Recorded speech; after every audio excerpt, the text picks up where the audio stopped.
criadora e cria algo novo ali, né? Que é o impulso criador. Você tem que ter a vontade. E é muito interessante, aí eu não posso deixar de... Porque a gente tem essas ideias, né, de que deuses, né, sempre deuses, deuses, deuses. Aí fica aquela coisa muito patriarcal, o que não é bem assim. Eu considero que a religião védica, que o conhecimento védico, ele tem tudo para não ser patriarcal. Ele só depende de quem está divulgando e de quem está, sabe? Qual a agenda que está sendo colocada ali. Exatamente, né? Porque ela tem tudo para não ser patriarcal. Vejamos. Brahma. Né? O mito fala que Brahma, quando ele foi criar, ele era sozinho. Então, tudo que ele criou dava errado. Criava o ser humano, aí o ser humano não conseguia andar, desmanchava, tudo dava errado.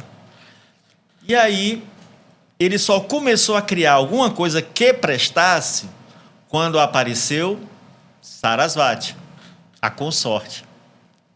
Né? Que é a versão feminina de Brahma. É a próxima pergunta que eu ia te falar exatamente isso, a gente já entrou nela, que é exatamente as deidades têm os contrapontos, que são masculino e feminino, né? Por isso que a gente não fala trindade. A gente fala dupla triunidade. Dupla triunidade. Mas bom que a gente começou do jeito mais fácil de entender e a gente vai evoluindo aqui o processo de entendimento, né? Dupla triunidade. Dupla triunidade. Perfeito. Então, qual que é o nome da No caso de Brahma, por exemplo, para criar, o que a pessoa tem para ter sucesso na criação? Ela tem que ter conhecimento, sabedoria. Ela tem que dominar aquilo ali. Então, a deusa da sabedoria, Sarasvati, que também é a deusa da música, da arte, enfim, de tudo que é belo, assim, da primavera. É a deusa Sarasvati. Aí vamos ver o preservador, Vishnu. Ele é o arquétipo, a energia que preserva tudo. Preserva, mantém. Tudo organizado, os planetas ali, sem se bater um no outro. A força da gravidade, tudo ali funcionando, teu coração batendo direitinho, o sangue fluindo pelas veias, tudo isso é força de preservação. Para poder você preservar, manter alguma coisa, que você precisa? Recursos, riqueza.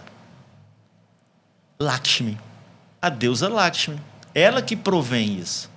Ela que provém recursos, ela que provém riquezas, ela que provém a possibilidade de você preservar alguma coisa, de você manter aquilo funcionando. Seria o feminino, e Lakshmi, então, Lakshmi feminino... é a contrapartida de Vishnu. Contrapartida de Vishnu. É a esposa Perfeito. de Vishnu. Esposa de Vishnu. Perfeito. E para transformar, o que precisa? Energia. Precisa de energia, precisa de potência. Shakti. Shakti é a palavra para energia no sânscrito, né? Que é a deusa Durga, que é a representação da deusa Durga. Então, Durga, né? O Parvati, né? Alguns tem no caso, Parvati é a consorte de Shiva, né? Que também é Durga, mesma coisa.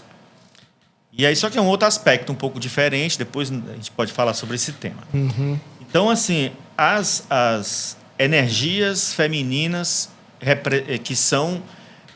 que representam cada uma desses deuses da Trindade. Só que o interessante é que essas forças femininas, elas são a energia, enquanto que os masculinos são os energéticos. Então, quer dizer, sem a energia feminina, nada vai acontecer. Absolutamente nada. Absolutamente nada. Brahma pode criar, mas se não for Sarasvati, ele não vai criar nada que preste. Vishnu está aqui, ele mantém o nosso corpo em pé. Só que não é ele, é ela que mantém. Porque ela é a energia. Ela é que mantém o nosso corpo em pé. Tem até um mito, uma história muito interessante. Tinha um sábio chamado Brigo. E ele era devoto de Shiva. Ele amava Shiva, a vida dele toda só pensava em Shiva, em Shiva, em Shiva. E ele não queria saber da esposa de Shiva. Até que um dia, nem tocava num assunto. Para ele, Shiva nem era casado. E aí, um belo dia, ele recebeu um convite. O Nandi, que é o amigo de Shiva mais próximo, que é aquele touro, que é a montaria dele. Eu digo que é amigo de Shiva por quê? Porque tem vários diálogos dele, filosóficos, profundos entre Shiva e o touro dele. Então é um grande amigo dele. Ele mandou Nandi ir mandar um aviso, um recado, um convite para Brigo, que ele fosse lá na montanha de Kailash, na casa de Shiva, para conhecer Shiva. Uau, ele ficou super, né?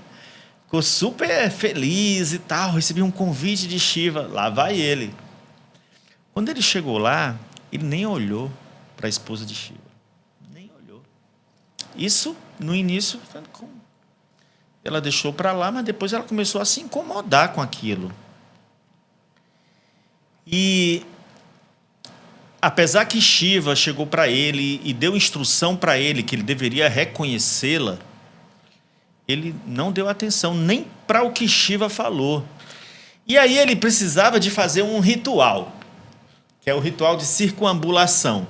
Nos Vedas existe essa prática, uma prática mágica. Quando você quer absorver a energia de uma coisa, você circula ela 3 vezes ali. Bom, aí ele falou, olha, eu tenho que fazer uma circunambulação no senhor. Aí Shiva olhou para ele e falou, olha, se você conseguir, beleza, mas a minha esposa está aqui do meu lado. Aí ele começou. Quando ele começou ali no quadrante onde estava Shiva, ele só foi até onde Shiva estava. Depois ele não conseguiu passar mais. Ele não conseguia passar para o outro lado para fazer uma volta ao redor do casal. Não conseguia passar. Como ele tinha poderes místicos, ele primeiro se transformou numa cobra para ver se ele conseguia fazer um buraco e passar por baixo. Não conseguiu. Depois ele se transformou numa abelha para ver se ele conseguia passar voando por cima. Não conseguiu. E aí ele teve que voltar. E aí quando ele voltou, aí Shiva novamente explicou para ele, ele não aceitava. Até que a mãe Parvati ficou tão irritada com aquilo, esse cara não sabe de nada, ele está achando assim um grande sábio, ele não sabe de nada, vou dar uma lição para ele. Aí ela olhou para ele e falou assim, olha, você não me reconhece, não é? Você não sabe que eu sou a esposa de Shiva? Pois muito bem. Já que você não me reconhece, eu vou retirar toda a minha energia de você, tá bom? Ela retirou tudo que era ela dele. Ele caiu no chão igual um saco de batata. Ele mal conseguia mexer os olhos, porque ele não tinha força nem para falar, nem para se mexer, nem para piscar um olho. Não sei como ele não morreu ali do coração. Então ali foi a lição que ele recebeu. Logo depois, né, Shiva pediu para ela, por favor, deixa meu devoto ali, volta para ele. Deve ter aprendido a lição. E aí ele voltou ao normal e a partir dali, através do medo, né, lógico, da lição que ele recebeu, ele começou a respeitar a mãe divina. Né, porque ele achava que era só Shiva que tinha força, era só Shiva que era o bambambam, e não reconhecia a mãe, né? Essa é uma das lições, várias e várias lições que tem nos Vedas a respeito desse reconhecimento. Então, como eu estava falando, é muito fácil a gente, estudando os Vedas, ver o quão é importante reconhecer a força feminina e como é importante aprender, e sem isso, nada vai para frente. É só eles ficam ali...